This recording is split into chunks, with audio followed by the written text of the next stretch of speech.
Wednesday, August 17th, 2016.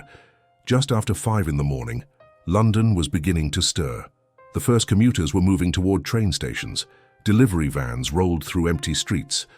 But in Manor Park, East London, a different kind of morning was unfolding.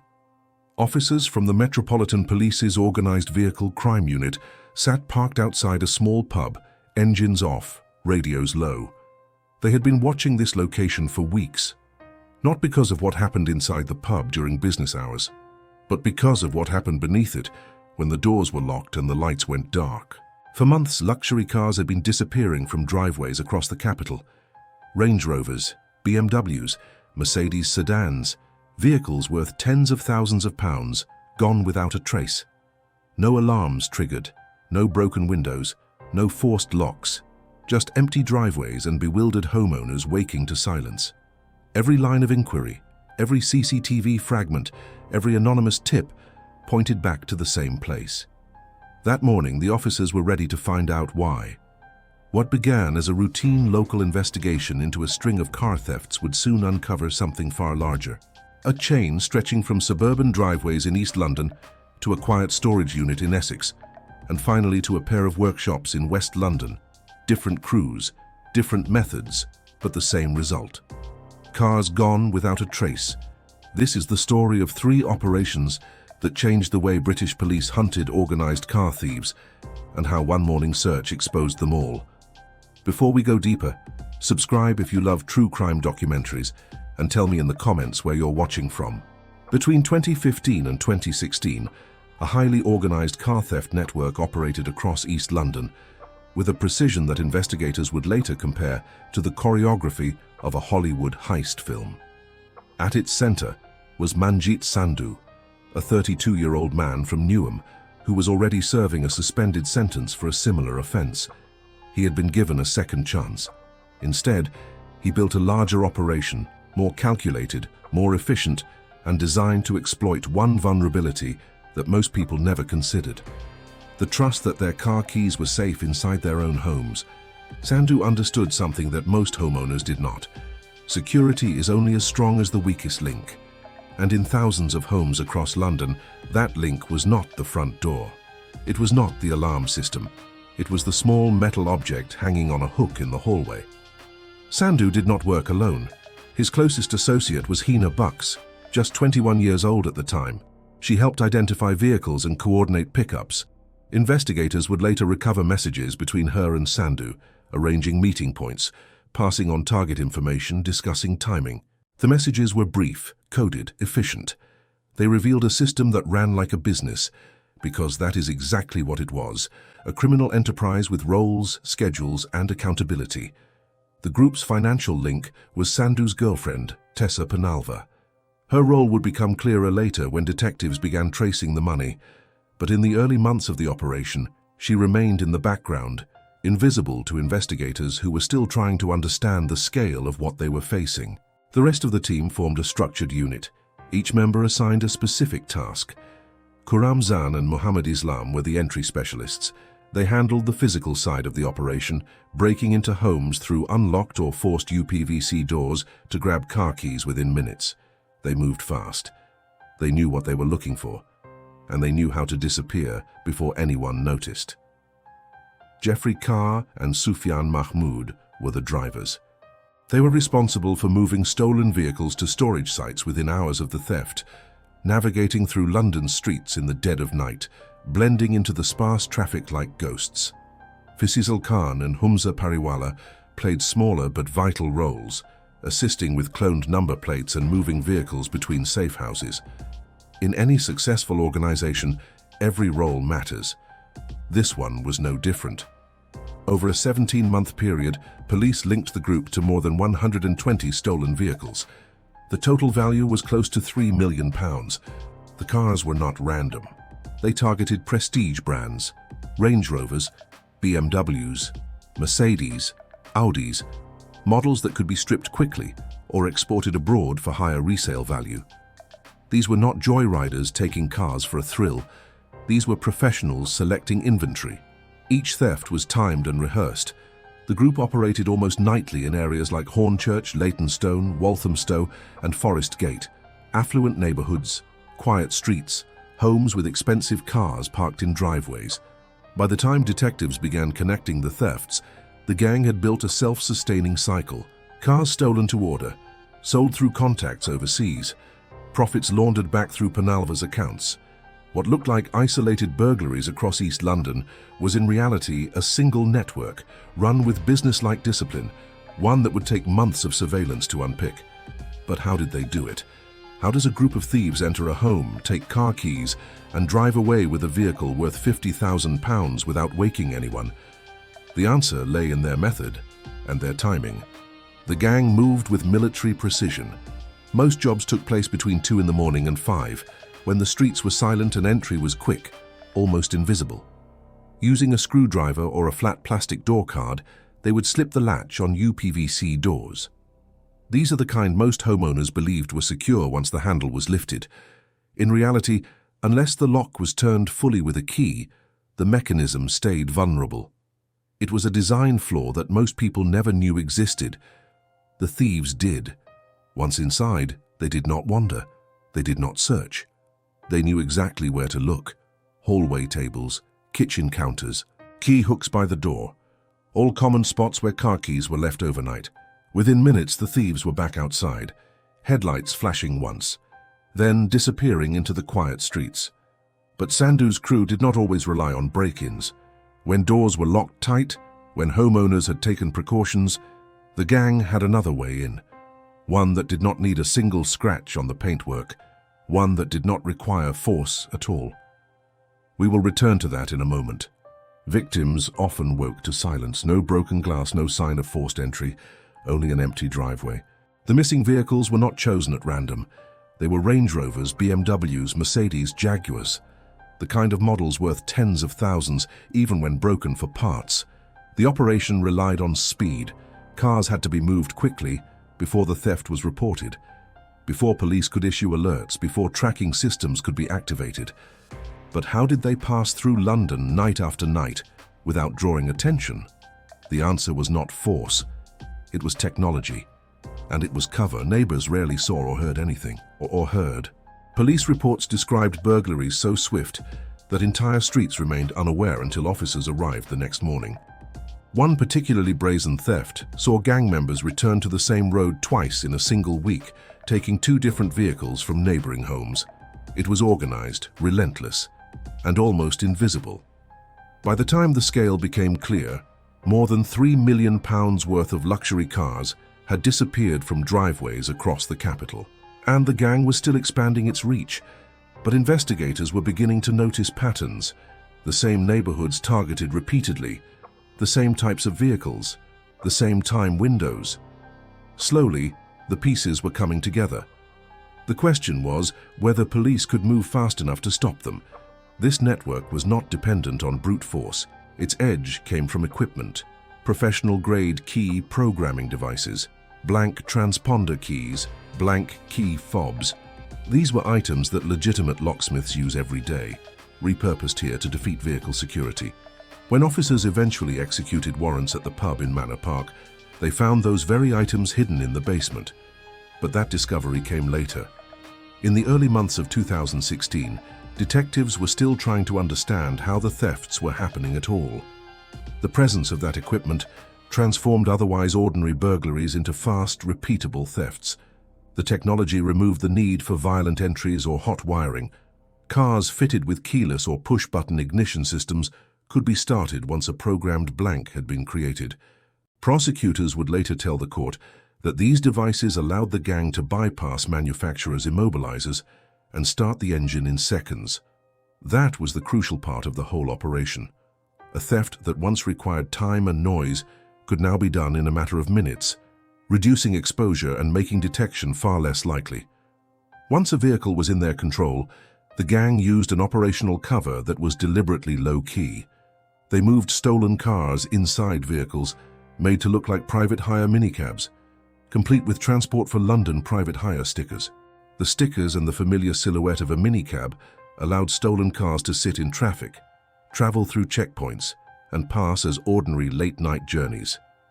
That cover was another vital move, designed to minimize attention during movement from street to safe house or from holding site to dismantling location.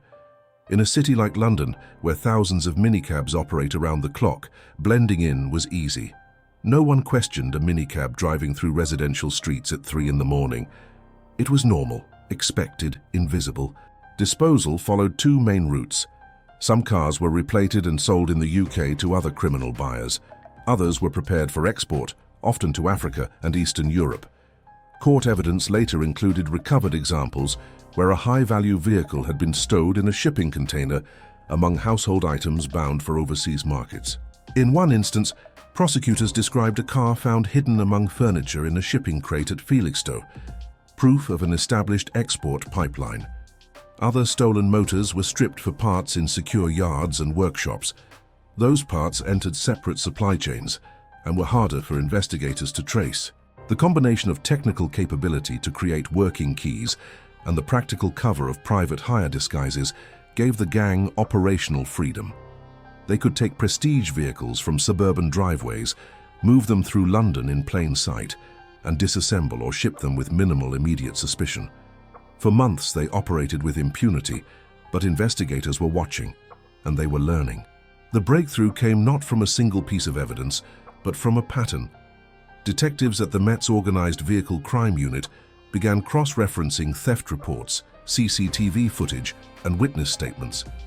They noticed that certain vehicles kept appearing in the same areas, that certain individuals kept showing up in surveillance footage, that certain addresses kept being linked to stolen cars. Slowly, a picture emerged. This was not a random crime wave, it was a coordinated operation, and it was centered around a small pub in Manor Park. Officers began surveillance. They watched the pub during the day when it operated normally. They watched it at night when the doors were locked and the basement lights stayed on. They documented who came and went. They tracked vehicles arriving and leaving. They built a case piece by piece, evidence by evidence. On the morning of August 17, 2016, they were ready. The raid on the Manor Park pub was swift and thorough. Officers moved through the building methodically, searching every room, every storage space, every corner. In the basement, they found what they had been looking for: key programming devices, blank keys, cloned number plates. Documents linking the location to stolen vehicles across East London, but they also found something else: evidence of connections beyond Sandhu's crew, links to other operations, other workshops, other networks. The investigation was about to expand in ways no one had anticipated. What began as a case about car theft in East London was becoming something larger, a window into an entire criminal ecosystem. Manjit Sandhu was arrested that morning, along with several members of his crew, but the investigation did not stop there. Detectives began following the trails they had uncovered. Financial records led them to Tessa Penalva. Mobile phone data connected them to storage units in Essex. CCTV footage from ports revealed shipping routes to Africa and Eastern Europe. The network was larger than anyone had realized, and it was still active. Even with Sandhu in custody, stolen cars continued to disappear. Other crews were operating, other workshops were running. The Met's investigation had exposed one branch of a much larger tree. And now they had to find the roots. In early 2017, detectives received intelligence about a rural property in Little Burstead, Essex. It was described as a farm unit, isolated, surrounded by fields, accessed by a single narrow road. Local residents reported seeing trucks arriving late at night, hearing the sounds of machinery, noticing that vehicles came in but never seemed to leave. On the surface, it looked like a legitimate workshop. But investigators had learned to look deeper. They applied for a warrant, and in March 2017, they moved in. What they found inside changed the entire trajectory of the investigation. The Little Burstead unit looked less like a workshop and more like a production line. Cars stood in rows, each one at a different stage of disassembly. Some were reduced to bare metal frames, others were stripped of doors, dashboards, engines. Vehicle identification numbers had been ground away. Components were neatly stacked and tagged for sorting. It was clear that every movement inside that barn had a purpose. This was not a backstreet garage improvising with stolen cars. It was an organized process, designed for maximum profit and minimal traceability. During the search, officers recovered signal jammers, relay attack devices, and forged logbooks, the kind used to mask the true identity of stolen vehicles. These tools showed just how technically capable the gang had become. They were not forcing ignitions or breaking windows.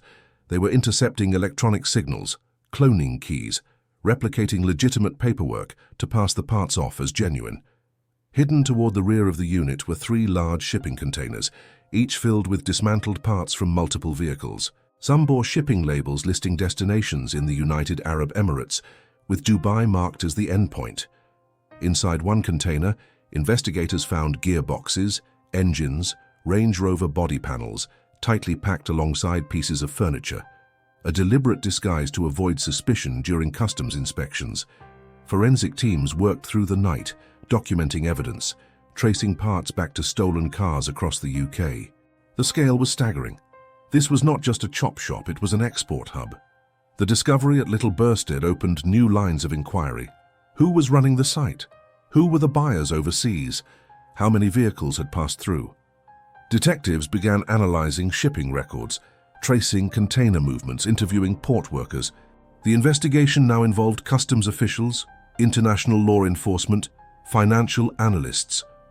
It was no longer just about car theft, it was about organized crime on a transnational scale.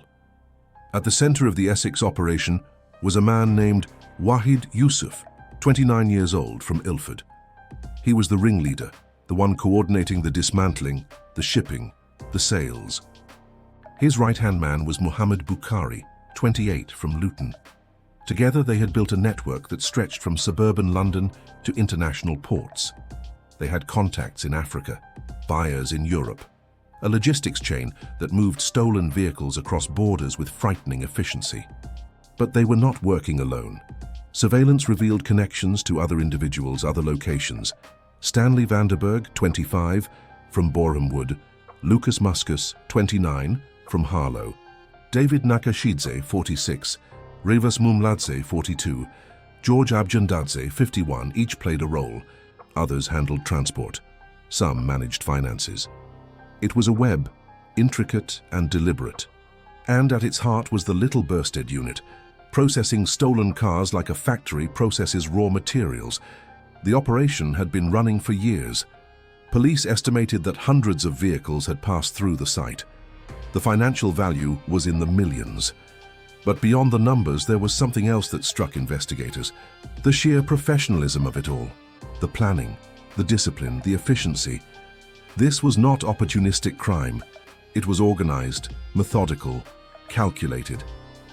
At dawn on June 27, 2024, months of surveillance and coordination came to a head. Teams from Essex and Kent Police's Serious Crime Directorate launched a series of simultaneous raids across 8 addresses linked to the Chop Shop network. The operation, planned down to the minute, was aimed at dismantling the entire organization in one sweep. In Ilford, officers surrounded a terraced property on Stanhope Gardens, home of ringleader Wahid Yusuf. Within minutes, he was in custody. In Luton, another team moved on Muhammad Bukhari's address on Connor Road, seizing cash, documents, mobile phones. North of London in Boreham Wood, detectives arrested Stanley Vanderberg. At the same time, further arrests were carried out hundreds of miles away. In Warwickshire, 3 more members of the group, David Nakashidze, George Abjandadze, and Revas Mumladze, were detained after weeks of tracing vehicles and communications linked to their movements.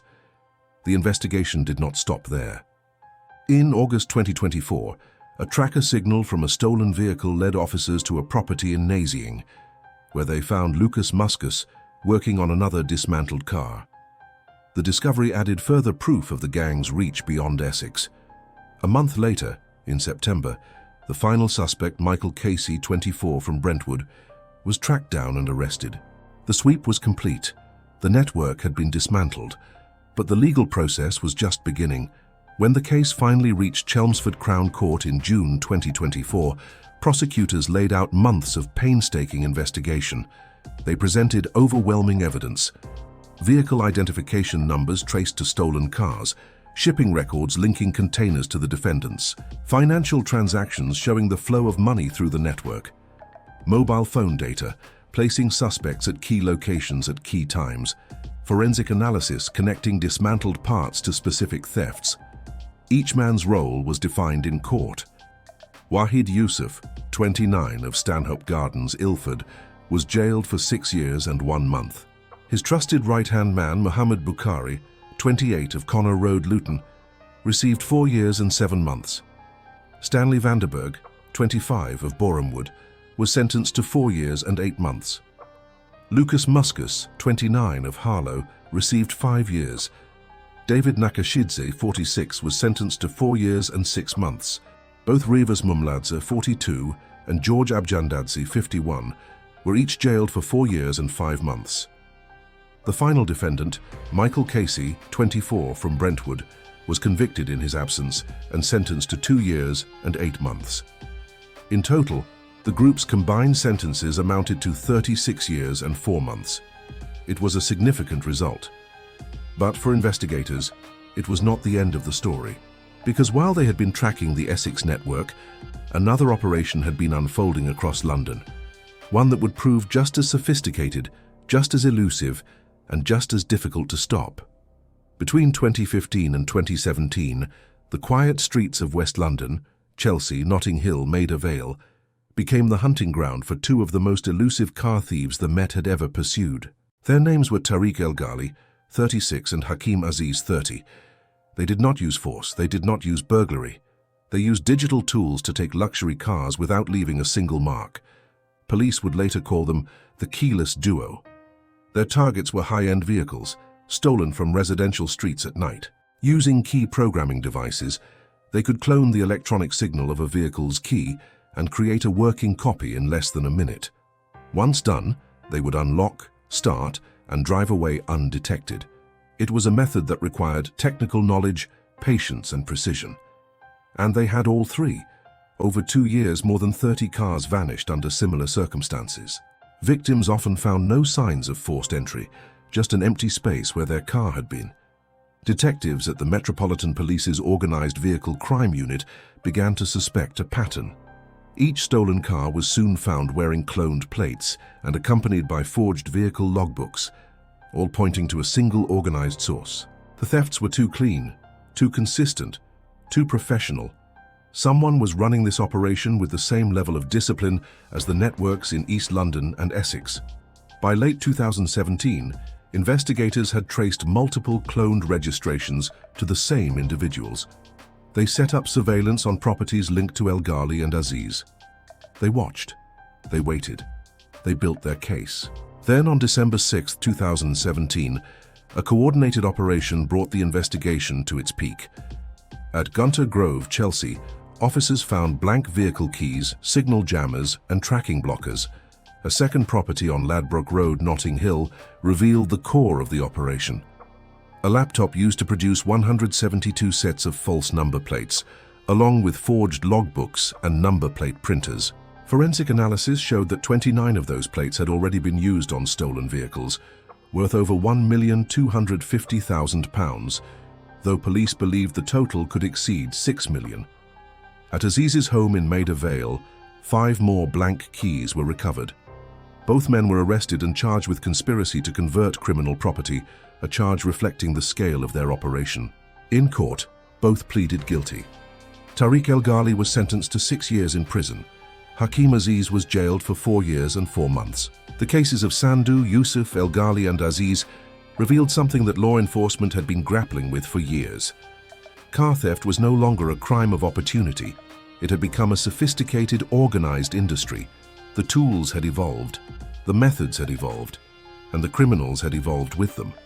What struck investigators most was not the scale of the operations, though that was significant. It was the professionalism, the planning, the compartmentalization of roles. These were not street criminals stealing cars on impulse. These were organized networks operating with the efficiency of legitimate businesses. They had supply chains, they had customers, they had logistics, they had strategies for minimizing risk and maximizing profit. In many ways, they were indistinguishable from legal enterprises, except for the fact that their product was stolen. The technology played a central role. Keyless entry systems, once marketed as the future of automotive security, had become a vulnerability.